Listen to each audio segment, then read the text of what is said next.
John has been described as one of the most courageous persons in the civil rights movement has ever produced.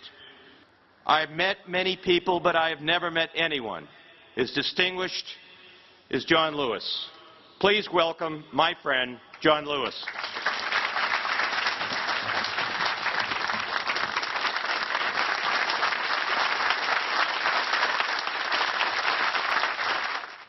Marty, thank you for those kind words of introduction.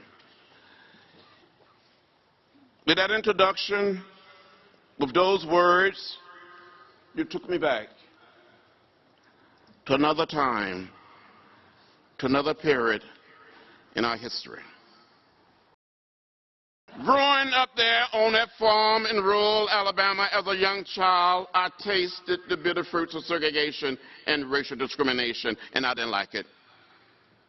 I saw those signs that said white men, white women, colored women, white waiting, colored waiting.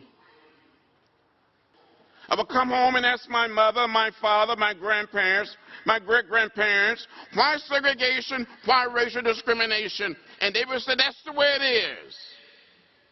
Don't get in the way. Don't get in trouble. But one day, in 1955, at the age of 15, in the 10th grade, I heard the voice of Martin Luther King Jr. on our radio, and it sounded like he was talking directly to me. He was talking about a generation, another generation of young people, and those not so young in Montgomery, Alabama, responding to the call, standing up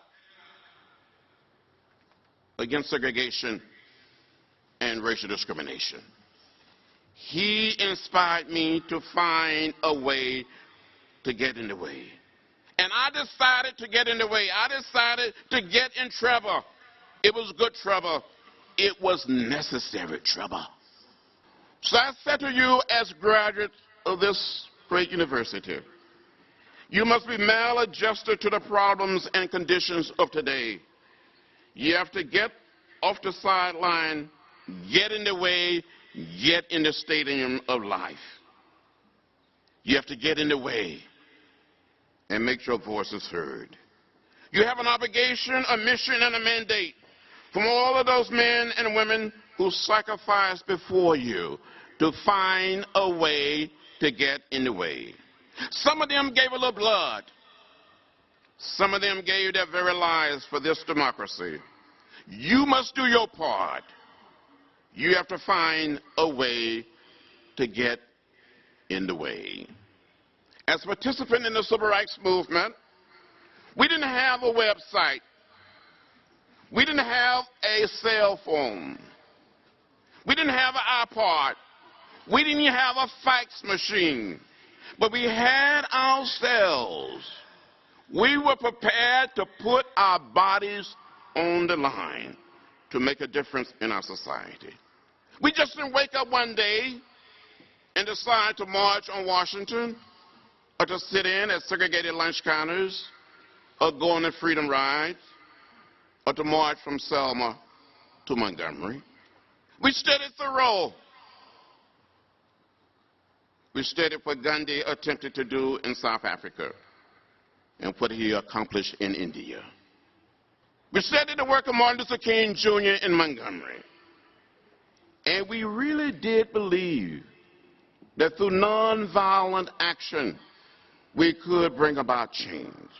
And we did. We created what I call a nonviolent revolution, a revolution of values, a revolution of ideas. If someone had told me when I was sitting in, being beaten, left bloody, and unconscious at the Greyhound bus station in Montgomery in May of 1961, if someone had told me when I was walking across that bridge in Selma 42 years ago, March 7, 1965, and having a concussion at the bridge, that one day I would be standing here at the University of UMass at Lowell as a member of the House of Representatives, I would say, you're crazy, you're out of your mind, you don't know what you're talking about. So get out there. Push, pull. Don't be afraid to get in the way. Stand up and fight for what you believe in. And never, ever give up. Never, ever give in. Never, ever give out. Keep the faith. As graduates at the University of UMass at Lowell, the wind may blow, the thunder may roll, the lightning may flash, and the rain may beat on our old house. Call it the house of Boston. Call it the house of the University of UMass at Lowell. Call it the American house. Call it the world house. We all live in the same house. Maybe our foremothers and our forefathers all came to this great land in different ships, but we're all in the same boat now. It doesn't matter whether we're black or white or Hispanic or Asian American or Native American. We're one people. We're one family. We're one house. Stay with the house. Don't leave the house. Hold the house down. Find a way to get in the way. Keep the faith and keep your eyes on the prize. Good luck to you.